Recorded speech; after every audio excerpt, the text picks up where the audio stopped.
আসসালামু আলাইকুম রহমতুল্লাহি বারকাতু নাহমাদুহু ওয়া নুসাল্লি আলা রাসূলিহিল কারীম আম্মা বা'দ।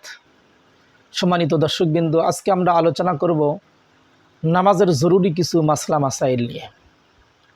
সর্বপ্রথম আমরা জানব নামাজি কয় ভাগে বিভক্ত।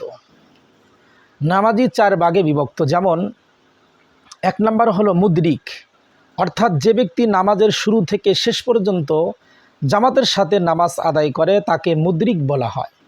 2 নম্বর হলো মাসবুক, ইমাম সাহেব এক বা একাধিক রাকাত আদায় করার পর যে ব্যক্তি এসে ইমামের ইক্তেদা করে তাকে মাসবুক বলা হয়। 3 নম্বর হলো লাহিক, অর্থাৎ যে ব্যক্তি জামাতের শুরুতে ইমামের সাথে শরিক হয়েছে কিন্তু মাঝে ঘুমিয়ে যাওয়ার কারণে অথবা ওযু নষ্ট হওয়ার কারণে কিছু নামাজ ছুটে গেছে তাকে লাহিক বলা হয়। 4 নম্বর হলো মুনফারিদ, যে ব্যক্তি জামাতে শরিক না হয়ে একা একা নামাজ আদায় করে তাকে মুনফারিদ বলা হয়।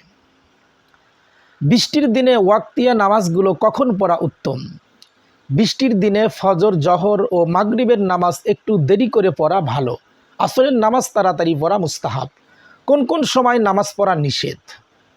সূর্যোদয়ের সময়, সূর্য অস্ত যাওয়ার সময় ও ঠিক দুপুরের সময় নামাজ পড়া জায়েজ নেই। তবে ওই দিনের আসরের নামাজ না পড়ে থাকলে সূর্য অস্ত যাওয়ার সময় মাকরুহে তাহরিমির সাথে নামাজ পড়া জায়েজ আছে।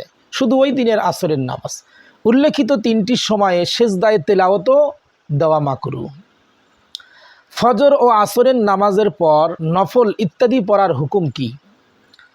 ফজরের নামাজের পর থেকে সূর্য পুরো উদিত হয়ে একটু উঁচু না হওয়া পর্যন্ত নফল নামাজ পড়া মাকরুহ।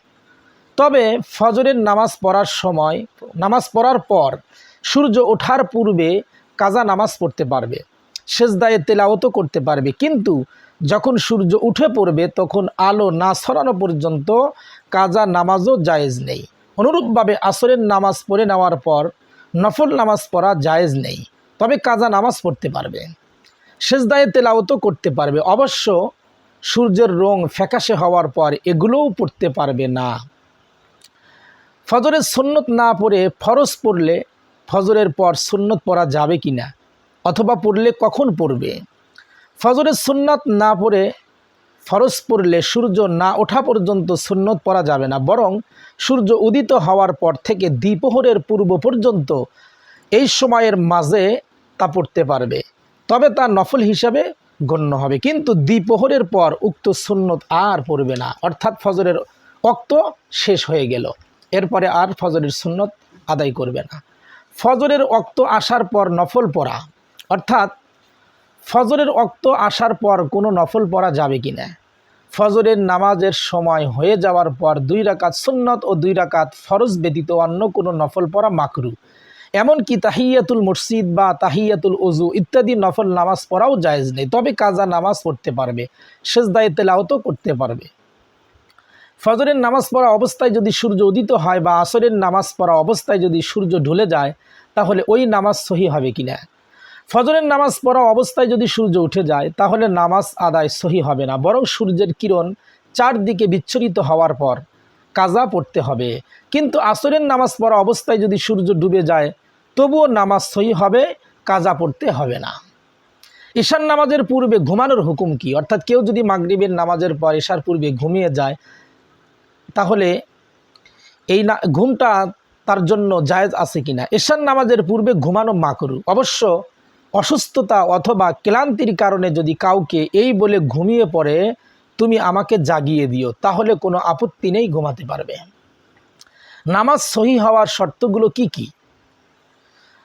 নামাজ সহি হওয়ার শর্ত হলো শরীর পাক, কাপড় পাক, সতর ঢাকা, পুরুষরা নাভি থেকে হাঁটু পর্যন্ত ঢেকে রাখা, আর মহিলাদের জন্য মুখ, হাত ও পায়ের পাতা ছাড়া সারা শরীর ভালোভাবে ঢেকে রাখা, কেবলামুখী হওয়া, নামাজের স্থান পবিত্র হওয়া, মনে মনে নামাজের নিয়ত করা, সময় হওয়ার পর নামাজ পড়া, এগুলো নামাজের বাহিরের ফরজ।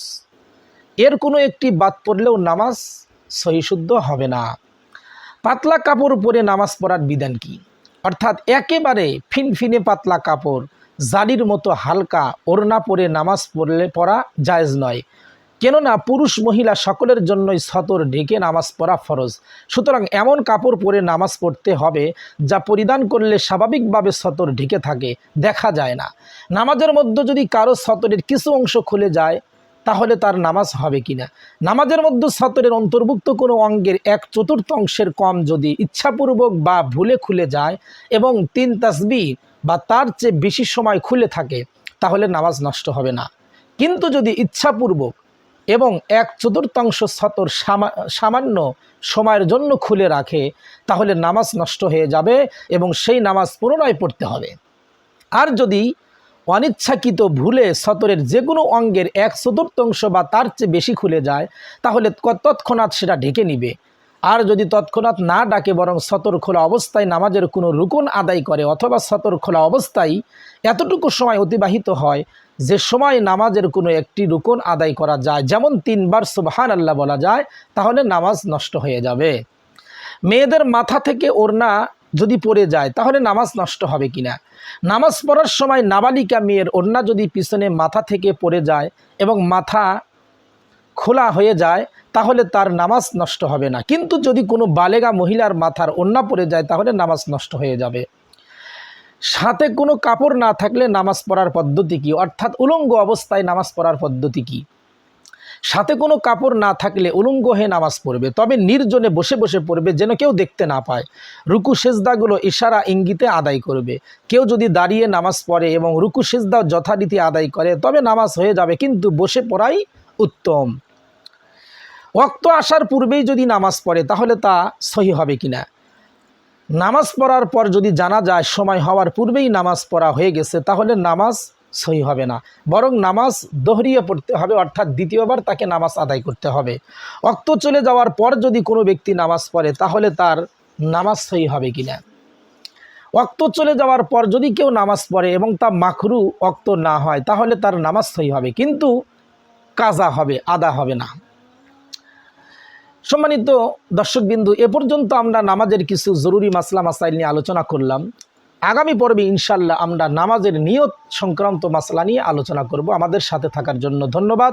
আসসালামু আলাইকুম ওয়া রাহমাতুল্লাহি ওয়া বারাকাতুহু।